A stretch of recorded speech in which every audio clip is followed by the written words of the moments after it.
Okay, hey everybody, Joe with the Gym Life Podcast here for another one of our special interviews, and this one is one that we've been working on for quite a while. Not only is he a world-class 90-kilogram strongman athlete and going to Worlds here next week, he's also a promoter extraordinaire out in this great state of Texas. And on top of that, he's a gym owner and personal trainer, which is the trifecta of, I guess, everything you love to do, right, Derek? Yeah, right. I mean, I folded in everything I like to do, and I'm like, let's just do it all in the same week. It's working for you. It's working Pardon for you, me? isn't it?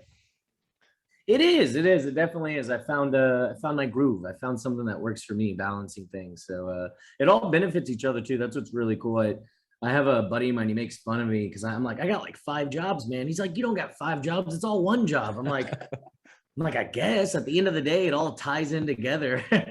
Yeah, I mean, everything you kind of do does. I mean, I know you're the gym that you run out there. If people don't know, Derek, and your reputation precedes you even over here in Michigan, as one of the better promoters in the country. Honestly, you've done a great job out in Texas. Thank but you. your Thank show, you. the Battle Axe, the annual show that you run there, which I guess Yeah. it's the Battle Axe Showdown. Okay. Yes, sir. That's got quite a reputation for one of the better shows in the nation right now. And I know you guys got that coming up in January. When you started promoting, how did all that start for you? I mean, was it just the fact that you were a competitor, or did you have different opportunities kind of come your way? Man, it's definitely an opportunities type situation, and I jump on anything. I'm your typical go-getter, your inspirational dude. But I can't take credit for everything. The person who got me into this all was Chris Close, out of Metroflex Plano.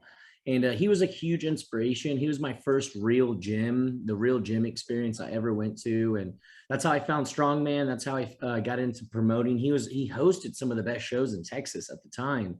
He was doing Texas Strongest Man a couple years in a row, and they were huge hits, having over like 100, 120 competitors. And I started co-hosting them. Of course, I wanted to be a part of it. I loved the sport. I loved competing, and I was like, I want to be able to help. And so that's where I definitely dipped my toes in. And then whenever I opened up Battle Axe Barbell, it was a very stereotypical. I was like, I feel like I could do a little bit of a better job. You know what I'm saying? And so I opened up the gym, and I was like, I have to host a competition, and I couldn't think of a name. So I was like, might as well do the Battle Axe Showdown. It works. And So yeah, my first. Pardon go me. ahead. Nope, sorry. Go my ahead. my first year was amazing, actually. We had a huge turnout, and it was just amazing. I didn't even expect it to be the turnout it was, and it was a perfect storm of events and people, the time of the year, and it was just amazing turnout. And I did it again, and I'm doing it for a third time. So It's nice when you can dial it in the first time, right? You kind of look at it and go, shit, only up from here. That's nice, because this kind of worked out already. Yeah. What's your backstory? I mean, you're one hell of I'm going to get into your 90 kg class here shortly, because to me, and we've had this conversation, and the best athletes come out of 2 classes in strongman, as far as I'm concerned. You're one of them, 90 class. But what got you, what was your experience in the gym in the get-go? I mean, strongman wasn't something you picked up right away. Were you a CrossFitter? Did you do other sort of lifting sports, or were you just more of a gym bro kind of guy? Man, I was your typical gym bro. I was your stringers and cut off t-shirts. Nice. And wearing wrist wraps for no reason, for doing curls. And I was your stereotypical like your 3/4 capri leggings. And yeah, I loved it. I loved it. No regrets on that. I was bodybuilding. I got pretty lean too. I was bodybuilding though for a while, and got down to like 175, like 5% body fat. It was pretty crazy. And then I was like, I like being stronger. And it slowly evolved. And before I went to Metroflex, I was just lifting heavier. I was focusing on just lifting as heavy as I could. And I didn't understand it. I had no idea what powerlifting was. I only knew about it from like high school and stuff like that though. But so it was a brand new world. And I remember when I started off at Metroflex Plano, I did my first competition 3 months later, like out of the get-go. 3 months later. Yeah. As soon as I like, to the day I started to the time I did my first comp, it was 12 weeks. Wow. And I just hit the ground running. I completely fell in love. Like it was love at first sight. I loved the sport. I loved everything. I loved the camaraderie, and I was working there. And so like I was there 7 days a week, 10 hours a day. And it was nothing to me. I loved it. You worked at the Metroflex in Plano? Yeah. Wow, you Yeah. saw some pretty big faces come through that door, didn't you? Yeah, yeah. I had an opportunity to meet a lot of big people, let some strongman come in, and then I made my way out to the original Metroflex in Arlington, and then there's another Metroflex in Fort Worth, That's and right. and Yep. and I'm a very man. I wouldn't say I'm an outgoing person, but when we're talking about something I really care about, let's be friends. And so that I networked pretty fast, and I moved my way through the strongman ladder pretty rapidly when it comes to like shaking hands and meeting people. So Well, certainly, I think your athleticism and your natural strength and ability, since you transferred over from a bodybuilder to a strongman, it didn't take you long. I mean, certainly, you're doing some pretty impressive lifts right now. I was going to kind of try thank to, you. I was going to try to like keyhole you into a pusher or a puller, and I think you're both. I mean, you're doing some pretty amazing shit. I mean, at 190 some pounds, I guess you're running right now. I'm thinking, right? Man, According to the I'm show. actually I was 209 before bed last night. Oh, really? So you're cutting Yeah, weight right now. Yeah. I'm cutting weight. Man, I just got done eating about 4 ounces of dry salmon and 4 ounces of broccoli. So it's super duper right now. That seems to kind of be the way for a lot of the guys in that sub, 105, sub 105 classes. You guys kind of walk a pretty thin line during the season when you're trying to maintain sort of a surplus to build muscle and strength. And what I'm finding now is more and more guys are coming down like into the weight classes from a maybe not a huge weight loss, but there's always something to consider there, isn't there? Are you generally kind of coming down a bit, 10 or 15 pounds? So funny thing about that, I'm actually the biggest I've ever been, and I was actually a 175er. I was an 80 kilogram dude for Oh, years. wow. Actually, Wow. I have a couple state titles and records in the 80 Okay. kilograms. I was pretty doing really well. And the thing was, man, I was tired of cutting because I was sitting around 190. I would sit around 190, 195, and I was cutting to 175 in a couple days, and it And was probably just lean as all get up too, I imagine, oh, from your dude, yeah. bodybuilding days. I tried to walk around about 10% year round, Yeah. and then I'd get down to like 7 sometimes just for a comp. Yeah. And it was taken away. It had its toll, but Sure. I was sick of doing big cuts, and I was like, I'm gonna make the leap, go to 90 kg, and see if I can hang with the big boys. And I've been doing pretty good so far. Yeah, I would guess so. I mean, I was looking at your deadlifts about 675, coming close to 700. Your log Yeah, press is over 300 at at a 200-pound guy. I mean, there's nothing to take away from the strength that you've managed to bring with you to this new class. And now thank you. being invited to Worlds, it's pretty impressive. Did you consider yourself more of a puller or a pusher kind of as you were building your strength? Where were some of your easier lifts coming from, and where were you really struggling at when you started to make this big weight jump? Man, when I first started, I was definitely a deadlifter. Wanted to Okay. deadlift 3 days a week. I wanted to grip it and rip it. And then I started getting good at pressing, and I started getting my split jerks down, the technical side of everything, and worrying about my shoulder health and things like that. Yeah. And I have to admit, those are probably my two best lifts. If you've seen my credentials, if you want to call it on Yeah. Instagram, Yeah. but I would have to say it's a give and a get. If I'm working on my overhead, my deadlift is tanked. Yeah. It's not getting any better. And then if my deadlift is doing really good, my log stopped, or my pressing's really stagnant though. But it depends what the time of the year is. Like right now, like if I wasn't focusing so much on my overhead pressing, I feel like my deadlift would be closer to 7 right now. Yeah. And vice versa. But I've been putting a lot into my overhead press. How This do you last prep, how do you balance your programming then? Because being a guy that is, your resume being a personal trainer, and I'm sure you train a lot of strength athletes as well. This is a question that's always worth $1 million, right? How do you become a proficient strength athlete like in strongman and program your not only yourself, but how would you program somebody trying to become a better strongman competitor, but at the same time trying to avoid, like you just said, that overtraining aspect of it, or you're leaving something behind? Have you kind of developed a system that, I guess, for lack of a better word, works the best for you? So that's a funny thing you say that. I actually took a big leap this last prep, and I'm working with Alec Jose, and he's, if you know who that is, he's been taking the strongman scene by storm. He's one of the best coaches in the scene right now, and he's been working with me, and we've been working back and forth. And what I really appreciate about him is we're able to work together. It's not like a dictating thing though. But Right. when it comes, if we were talking about my coaching and how to balance these things though, it's incredibly hard, considering a sport where almost every single event is back is involved, Yeah. your back's Yeah. involved.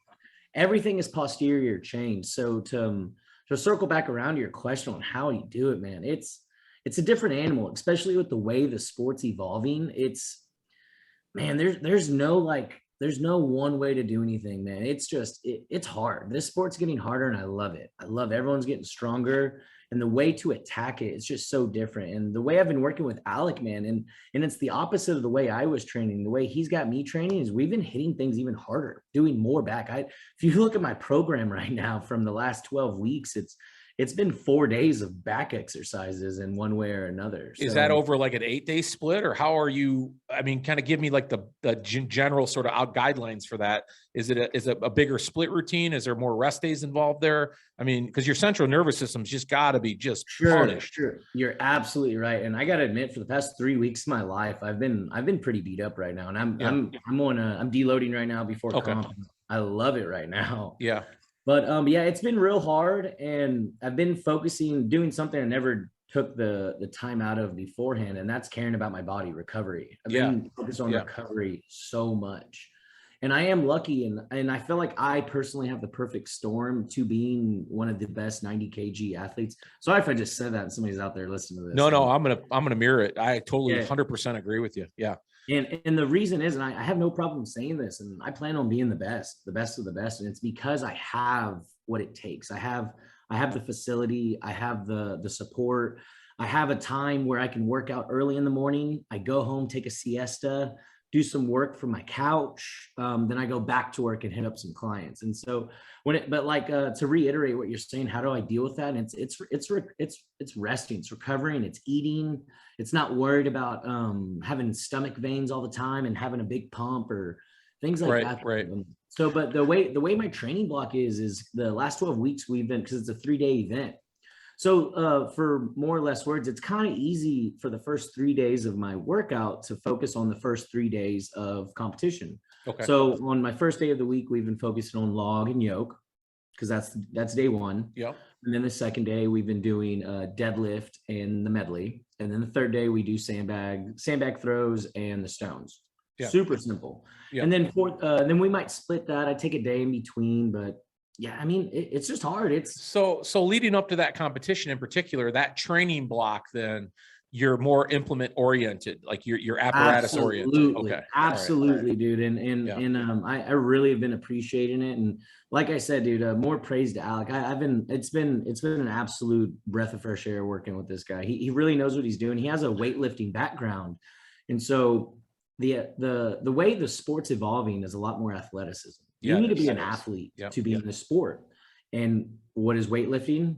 Complete athleticism. And that's no argument whatsoever. And he's been able to implement that into my training and been able to, I wouldn't say, if you look at it on paper and you were to see my program, you're like, man, this is insane. This is a lot, but it works. It works for me. And I'm the strongest I've ever been my entire life right now. Well, I think you just kind of hit it on the head. You know, there are some of us out there that are more fortunate when it comes to the way they can balance their day to accommodate that rest and recovery. Because like you said, if you come from a construction job and you're working 12 hours out in the heat and in the elements, and you try to put in some strongman implements, it might take you 2 days to recover from it. Absolutely. But if you got an opportunity to do what you're doing, you got a perfect storm going on. That's great.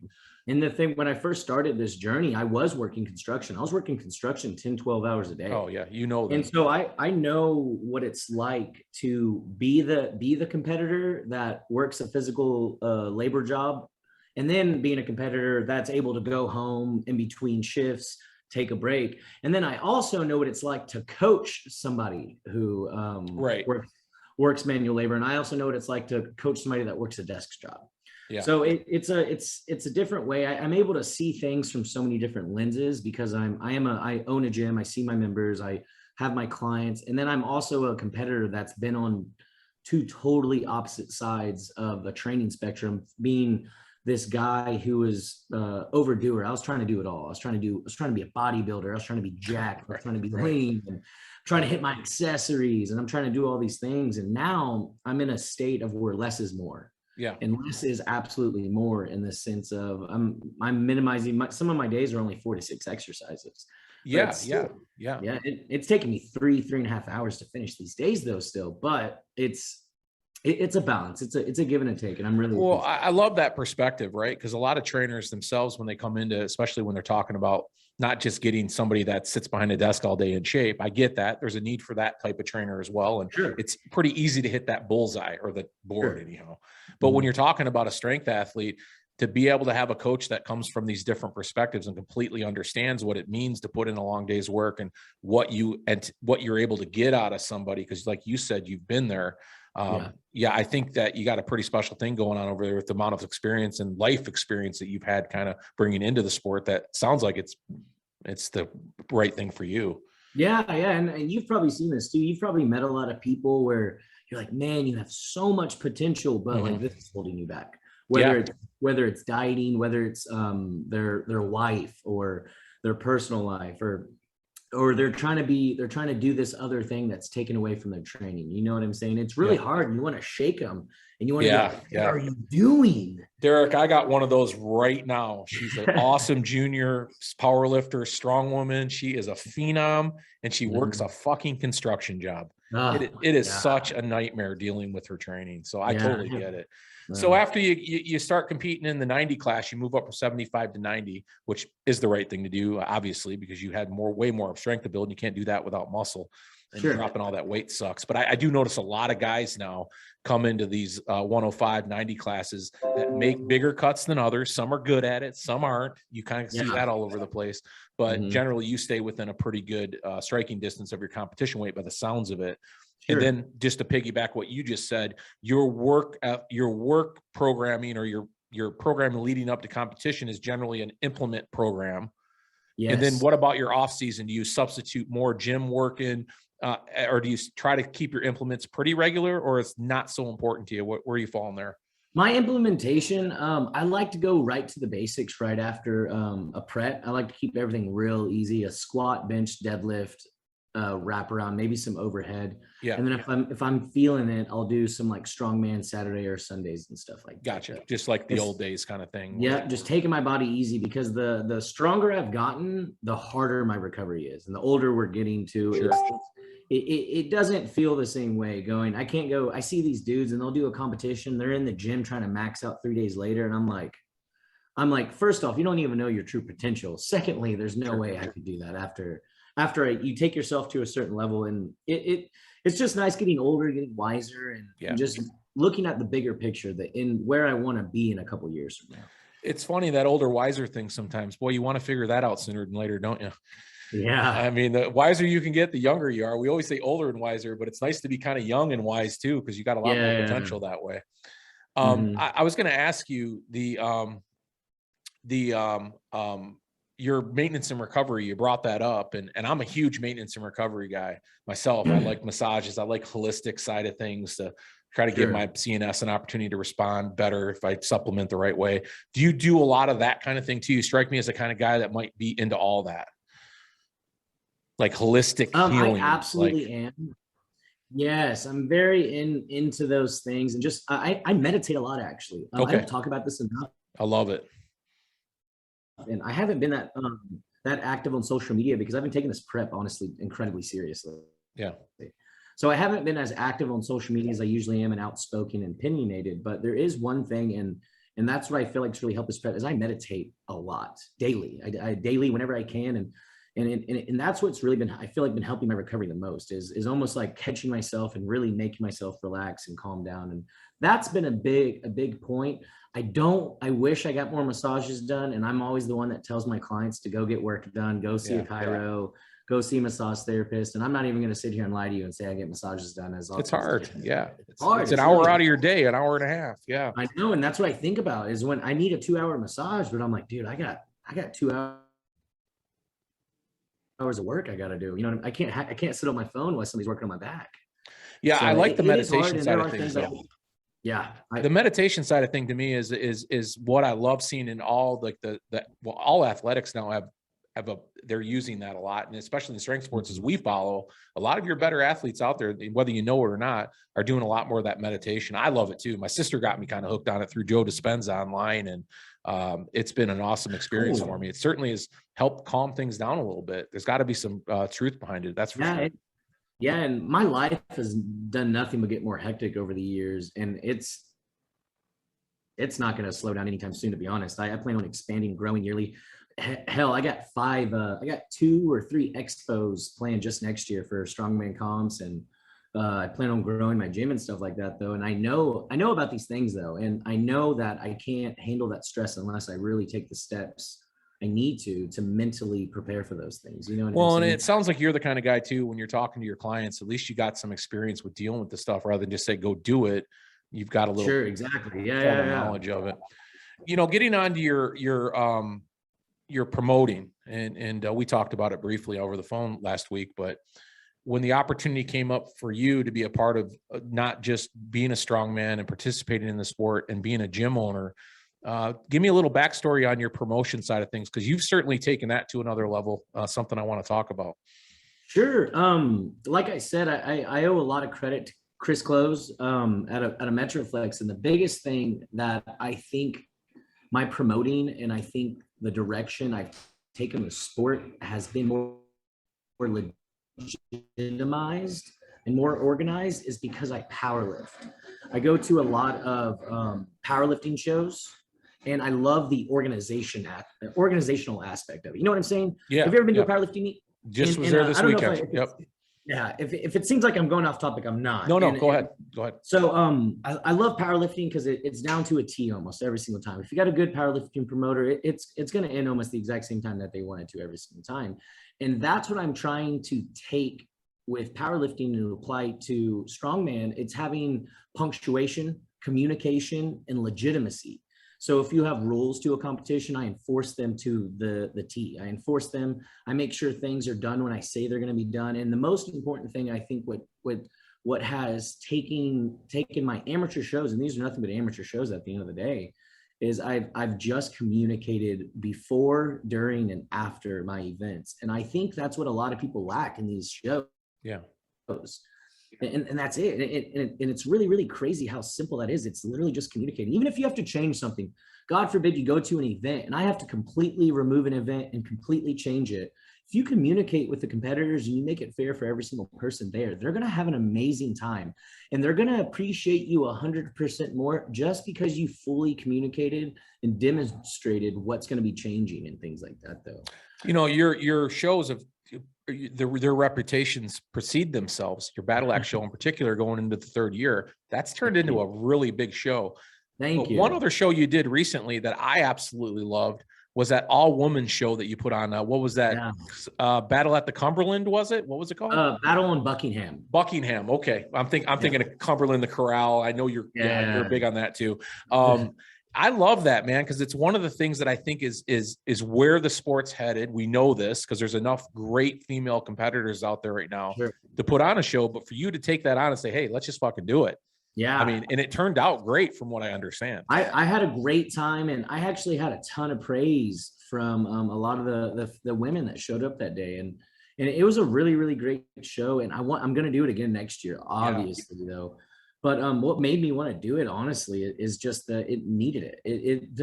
In order for the entire sport to grow, you have to focus on the minorities, and that's what I believe too. And I think an issue. I don't want to talk about all the bad things about the sport, but focusing on what's not good about a sport can increase it. And you see all these big shows happening with the 105s and the Opens and the WUS and the Rogue Invitational, and they're amazing. I love this. And I think it's my responsibility to focus on the other 95% of the people in the sport. And that's the women, that's the 80 kilograms, that's the 90s. And I think me and teaming up with other people in the future for next year is what's really going to take the sport off into a different direction. And you're right. There's definitely enough competitors. There's definitely enough interest in it. It's really at that perfect opportunity right now in a timeline. Sure. And I'm surprised. I guess I'm not shocked you're doing it because you're an innovator. You're doing different things all the time. But it just shocks me that we just don't get more, more promoters. And I don't want to bag on any promoter. I love every promoter that promotes these sports that we love, whether they are doing it for the first time and do it great, or whether they got a lot to learn. I love the effort. But it just amazes me that we're kind of now only see it, but I'm just surprised we don't see it more. Is there any reason why you think that is? Man, to be plain and simple, it doesn't sell. Yeah. It's not selling, but man, it's so crazy. It's not selling for the reason that I think it's because nobody's trying to sell it. Nobody Right. wants it to be sold, and they're not pushing it. And if you look at numbers, even if you're a man that's a promoter that's just focused on money, if you look at the demographic of the robust majority of athletic or strongman competitors, they're not your Brian Shaw, they're not Thor, No. they're not Melissa Peacock, and they're not these top of the line. These are the 0.1% Yes. of this sport. And if you want to even look at this from a basic lucrative aspect, you're not gonna like your cap is down here. But if you focus on that 99.9%, you're just imagine the generating the demographic that you can bring to it, making this just feel like other people can do it. Because if you put in a line every man that's above 6'6" in the world that can deadlift over 800 pounds, you can fit them all in a room. You know what I'm saying? Yeah. You couldn't. They're not. It's not even a comparison to the actual majority of people that compete in this sport. So it would be safe to say then, coming from a promoter's perspective like yourself, yes, the focusing on that pool of athletes at 99.9%, then Sure. it puts a lot more onus on the promoter Mhm. to make up for what you may be losing with these high profile athletes, to put on a better show that grabs a consumer's attention, right? Sure. And what are some of the things you do for that? I mean, I know your promotional side of things are awesome. You certainly Mhm. do that. But I mean, how much reach are you getting in the state of Texas? That's geez, oh Pete, you got a plethora of athletes out there. It's like its own country, for God's sake. It is funny you say that. Honestly, being in Texas, man, it's like I'm in my own country. It's kind of crazy. I work with a few different people across Texas right now, and I'm slowly building a team. I'm really thankful for the people I'm working with right now. I have a good friend and a client of mine, Zach McIntyre. He's about to host Raw Iron Strongest actually this coming up weekend, and we've been working together. And he's definitely an up and coming promoter, and he shares the same passion I do. About the sport. And where I'm getting at is I'm trying to just orchestrate. And I think that's what this sport's really lacking. And I hate to have a podcast right now talking about all the bad things about the sport. No, it's important to talk about, though. Yeah, I agree with you. It's lacking that orchestra. I like that, orchestrate. Yes. It is. It definitely is. And the thing what's happening too, and I had a really bad issue with it this year. And I mean, thank God it didn't affect me, and thank God it didn't tank me. But everybody and their mother wanted to host a strongman competition this year. Oh boy. And 9 times out of 10, they tanked. Yeah, they're tanking. They're completely tanking. I hate that it's happening. I don't want any strongman competition to have less than 20 people show up to any of them. But it's happening, and happened a lot this year because post-COVID, things are opening up and everybody's getting really excited. And I understand, but they weren't organizing. They got really excited. They jumped the gun. They were like, man, I got a green light. I'm going to jump on this. And people were hosting competitions the same day as other people. Yes. It happened to me 3 times this last year. Mm-hmm. I had 3 of my competitions get double booked. And a few of them I feel like was a little malicious, but hey, I didn't lose any sleep over it. What hurt me the most is that it affected the sport. It didn't. I don't know if they were out to hurt me, or maybe it was just something that upset me, but it hurt the sport more than anything. And what we're lacking is just organization, orchestrating this thing. And I'm not saying I want to stand at the top of the food chain and tell everybody what to do, though, but it just comes down to communicating, maybe even seeing each other as equals, and being like, hey, if you want to host this, let's work together. You bring this demographic, I'll bring this demographic to my competition. Yeah, I mean, right. I've always felt that same way. There's too much love for the sport to have any separation between organizations or factions or cliques and that sort of thing. If we're too fragile of a sport to have any of that, because we need everything we can get collectively right now. Absolutely. But getting back to the state of Texas, I mean, again, the size and scope and the amount of athletes that are potentially involved in your state. Sure. Boy, you need to orchestrate that, because the reach is. I'm in Michigan. We've got 2-3 good promoters, and they all know each other and they all support the shows, but they're also within 2 hours of one another. So it makes it real easy. Yeah. So you say you're building these inroads right now with these other promoters, are they a part of Strongman Corp like you are, or are you trying to, or are they more of a non-sanctioned type organizations that they're going with? They I have a few people that are I wouldn't say Zach, he's a Strongman Corp dude. Okay. Flat as Yeah. I would say I am too, though. That's the direction I want to take, just Yeah. for personal reasons. Yeah. Yeah. No Yeah. vendettas Yep. or anything like that. Maybe somebody else watching there's gonna say no though, but Yeah. there are other people that are they don't hold themselves down to anything, and I have no issues with that Yeah. whatsoever. And so for instance, like my next couple competitions coming up. I have a one competition that's just directed towards novice, and it's Okay. called the Greenhorn. I'm hosting that competition next year. I'm also hosting the Ronnie Coleman Classic, which is a pro-am, Wow. and they're about 2 months apart. Okay. So Yeah, this is what you teased me the other day on the phone, didn't you? Let's talk about the unique nature of that, because a pro-am, we haven't heard that in a long time. Yeah. So the Ronnie Coleman, it hasn't been doing the greatest because of course COVID. Last year wasn't too big, but I plan on steamrolling the Ronnie Coleman this year and making it a pretty big deal. Yeah. It'll be an Arnold qualifier with all the rules changing in Strongman Corporation. I don't know how that's going to take. Whether or not they want to classify it as a pro-am or not, this is going to be a heavy show. Yeah. So what I'm getting at is I'm going to be targeting a demographic that is at the top of the food chain. Sure. But this competition is going to be top of the food chain. If you're the best of the best, come on out.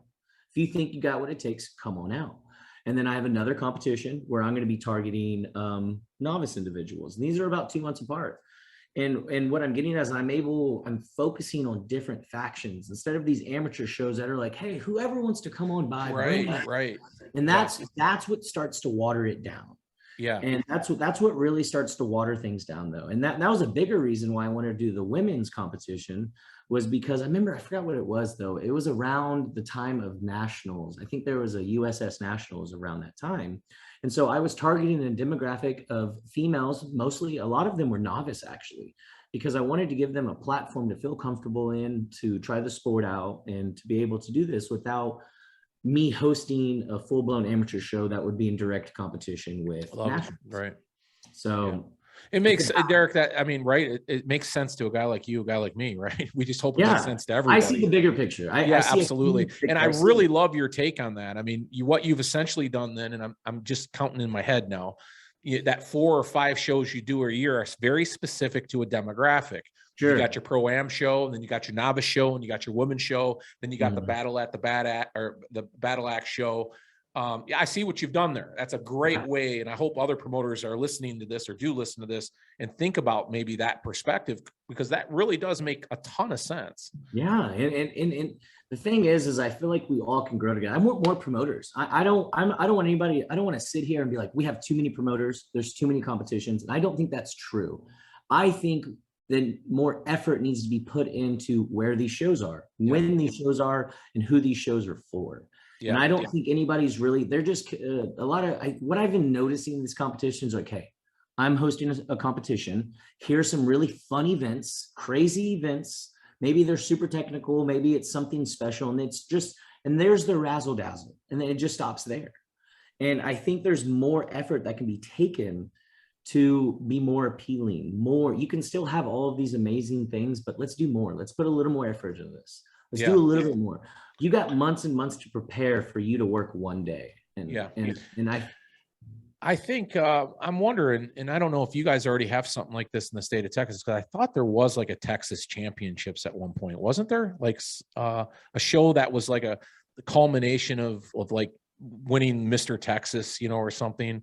There are a few right now. I think Gabe Pina, is it Pina? Yeah. I'm gonna have Gabe on. Yeah. They actually just went. I think they're gonna be hosting the same day as my showdown. They're gonna be hosting a pro-am. Okay. I think down south, and it's gonna be Texas Strongest Man. Okay. I actually competed this year in Texas Legends, and I'll be actually hosting Texas Legends next year. Okay, Texas Legends. So, but when it comes down to like a pinnacle competition, no, there isn't just one as of yet. And like I said, everything's a motley crew right now. Everything's in the air. This is post-COVID. I already get the impression you're thinking about this regional aspect to qualify for this championships, aren't you? Yeah, I'm reading your mind right now. I am. I know what you're thinking. Yeah. So are you familiar with all of the Strongman Corporation changes? No. And I was hoping you might be able to get a chance to share a couple of them. I try to follow Strongman Corp in USS as much as I can to try to make sure I stay up on everything. A lot of this stuff's kind of until it comes out, you don't know. Are you able to share anything new? I actually can. I have a lot of information. Okay. Disclaimer: I'm not a pro on this information. I did not make it this information, nor do I know the full intention of all of these changes. But the biggest changes happened. There's a few weight classes that were removed. There were the under 300s removed for men.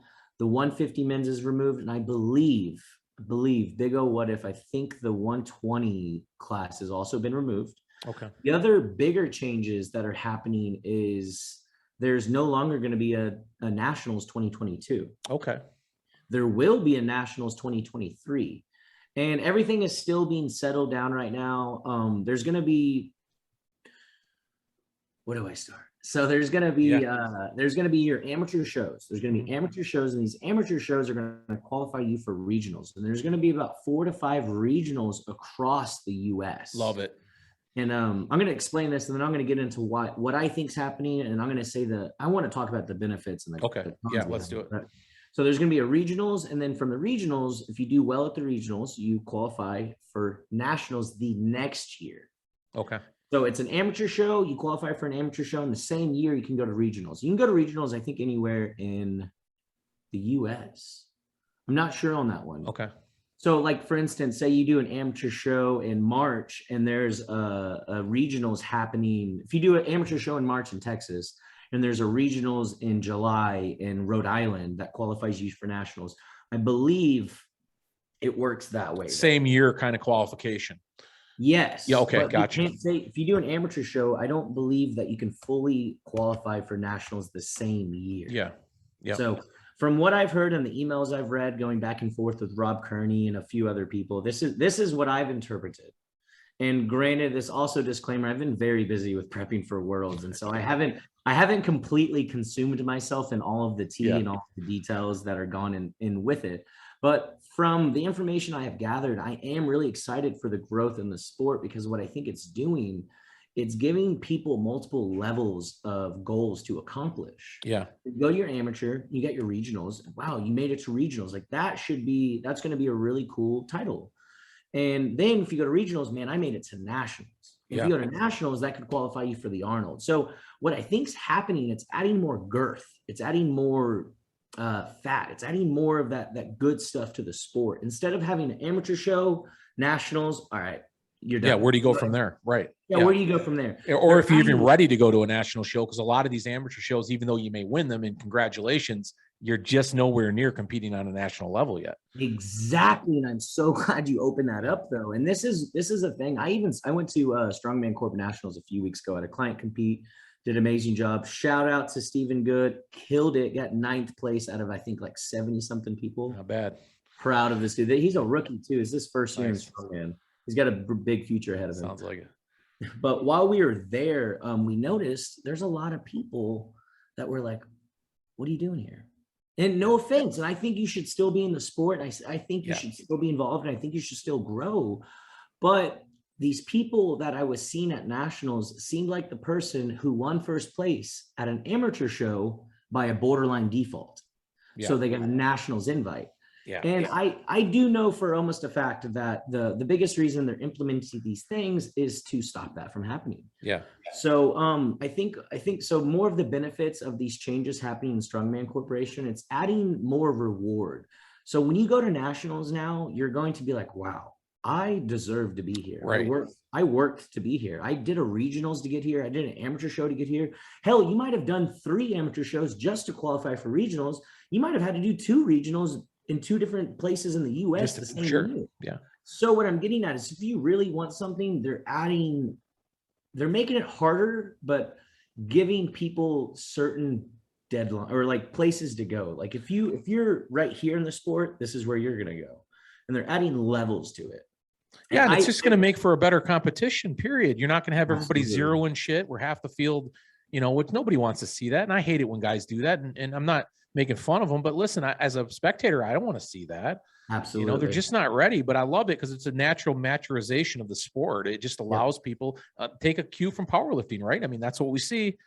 You usually win your state title before you go on to nationals, or at least you're in the top 3 or something. And the way powerlifting works, you have to be able to total. You have to hit a total to qualify to even go. So I love it.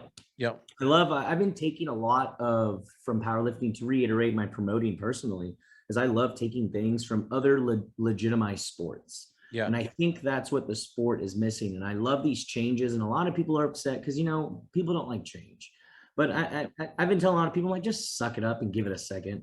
Yeah. Before you cry and stuff, like, give it a second. Because I promise you, this is change is good. Change is good. This sport is evolving. And 2022 is going to be a really massive year for the sport. I agree with you. I think we're really going to see something special take place over the next 5 or 6 years in Strongman. And maybe it's because I love the damn sport so much. I just refuse to give up on the fact that everybody needs to love this sport because it's that entertaining. But we see it, right? We see that natural progression that took place in Europe over 100 years is now over here for the last 37 or 40. Well, wait a minute, 48 years. Yeah. And we're finally now getting there, because when you look at these European competitions, they're huge. They're these guys and gals over there make a living in the sport. Yeah, it's massive. Pretty crazy. What I love about these competitions is another, this is just me being a promoter though. You have people that never compete in Strongman that drive hours in Europe to go watch these events. Yeah. Like, that is amazing. And it's the way they've marketed, they've branded, they've created this spectacle. And I think that's what we're really missing here. I think Texas alone could be its own powerhouse of strongman athletes. Yeah. You know what? Texas is the size of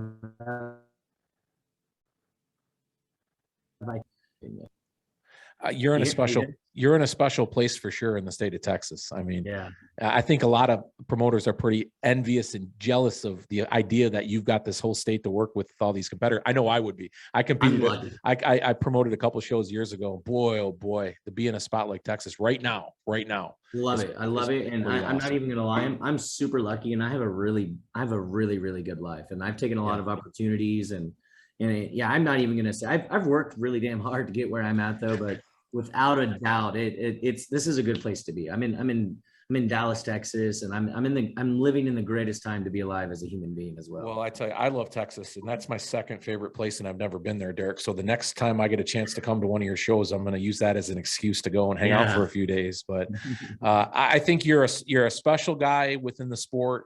You're a guy that's not only putting his all into the sport on an athletic level, but you have bigger vision for the sport. No matter how long you'll be competing, no doubt you'll be promoting and making sure that the sport lives on forever.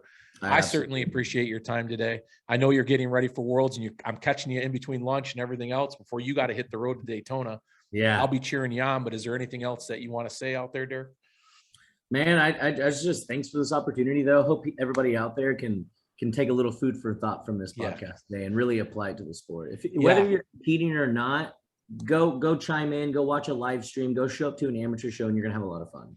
Yeah, I agree, and I appreciate that. Oh, I did want to mention one other thing, because I thought you made the best kip I've ever seen for a Halloween competition. If you haven't seen Derek's kip, that's from Napoleon Dynamite. That was your girlfriend, right? Is Napoleon? Yes. Dude, that mustache was made to be kip. When you're shaving, that shit is real. So oh my god, go to Derek's IG page and look at that. Make that the thumbnail for this podcast. I will. I might have to do that. I'll give it to Robbie and tell him to do that. And that's a perfect way to end it. So hey man, thank you. Good luck in Worlds. I'm gonna follow up with you a couple weeks after. Maybe we can get back on for 15 or 20 minutes, and you can give us your experience there. Love it, man. Looking forward to it. Thanks, Derek. I appreciate it, brother. See you. Have a good day. You too, man.